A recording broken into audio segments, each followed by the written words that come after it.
Job ಇದೆ, ಒಳ್ಳೆ ಸಂಬಳ ಇದೆ, ಒಂದ್ ಮದ್ವೆ ಆಗ್ಬಿಡ್ತು ಅಂದ್ರೆ ನಾನು ಫುಲ್ ಖುಷಿಯಾಗಿದ್ಬಿಡ್ತೀನಿ ಹೆಂಡತಿ ಜೊತೆಲಿ. ಮದ್ವೆನೂ ಆಗೋಯ್ತು, ಮದ್ವೆ ಆಗೋವರೆಗೂ ಮದುವೆ ಅಷ್ಟೇ, ಮದುವೆ ಆದ ಮೇಲೆ ಅದು ಮದುವೆ ಅಷ್ಟೇ. ಸೊ ಮದ್ವೆನೂ ಆಯ್ತು, ಈಗ ಮದ್ವೆ ಆಗ್ಬಿಟ್ಟಿದೆ, ಇನ್ನು ಮಕ್ಳಾಗ್ಬಿಡ್ತು ಅಂದ್ರೆ ನಾವ್ ಇಬ್ರು ಖುಷಿಯಾಗಿಡ್ಬೋದು. ಇಲ್ಲ ಅಂದ್ರೆ ಇಬ್ರಿಗೂ ಜಗಳ ಯಾವಾಗ್ಲೂ ನಡೀತಾನೆ ಇರುತ್ತೆ. ಒಂದ್ ಮಗು ಆಗ್ಬಿಟ್ರೆ ಎಲ್ಲ ಸರಿ ಹೋಗ್ಬಿಡುತ್ತೆ, ಅಪ್ಪ ಅಮ್ಮ ಬೇರೆ ಹಿಂಸೆ ಮಾಡ್ತಾರೆ, ಮಗು ಆಗ್ಬಿಟ್ರೆ ಎಲ್ಲ ಸರಿ ಹೋಗ್ಬಿಡುತ್ತೆ, ಖುಷಿಯಾಗಿರ್ತೀರ ಅಂತ. ಮಕ್ಳುನ ಆಗೋಯ್ತು, ಆ ಮಕ್ಳನ್ನ ರೆಸ್ಪಾನ್ಸಿಬಿಲಿಟಿ, ತಲೆನೋವು, ಹೆಂಡತಿ ಟಾರ್ಚರು, ಗಂಡನ್ ಟಾರ್ಚರು, ಬಾಸ್ ಟಾರ್ಚರು, ಮಕ್ಳು ಟಾರ್ಚರ್ ಎಲ್ಲಾ ಶುರುವಾಯ್ತು. ಕೊನೆಗೆ ನೀವೇನಂತೀರಾ, ರಿಟೈರ್ಮೆಂಟ್ ಆದ್ರೆ ಸಾಕಪ್ಪ, ನಾನು ಆನಂದವಾಗಿರ್ತೀನಿ, ಸಾಕಾಗ್ಬಿಟ್ಟಿದೆ ಅಂತ. ರಿಟೈರ್ಮೆಂಟು ಆಯ್ತು. ಕರೆಕ್ಟ್. ಅಯ್ಯೋ ನಾನು ಎಲ್ಲೂ ಖುಷಿಯಾಗಿಲ್ವಲ್ಲಪ್ಪ, ರಿಟೈರ್ಮೆಂಟ್ ಆದ್ರೂ ಖುಷಿಯಾಗಿಲ್ವಲ್ಲ.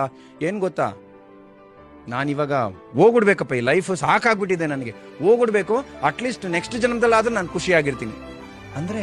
ನೋಡಿ ಎಷ್ಟು ವಿಪರ್ಯಾಸ ಅಂತಂದ್ರೆ, ಚಿಕ್ಕ ವಯಸ್ಸಿಂದ ಸಾಯೋವರೆಗೂ ನಾವು ಆ ಹ್ಯಾಪಿನೆಸ್ ನ ಪೋಸ್ಟ್ಪೋನ್ ಮಾಡ್ಕೊಂಡು ಬರ್ತಾ ಇದ್ದೀವಿ. ಸೊ ನಿಜವಾಗ್ಲೂ ನೀವು ನಾನು ಇವತ್ತು ಖುಷಿಯಾಗಿರ್ಬೇಕು ಅಂತ ಡಿಸೈಡ್ ಮಾಡಿದ್ರೆ ವಿನಯ್, ಯಾರು ಚೇಂಜ್ ಮಾಡೋದಕ್ಕೆ ಸಾಧ್ಯ ಇಲ್ಲ.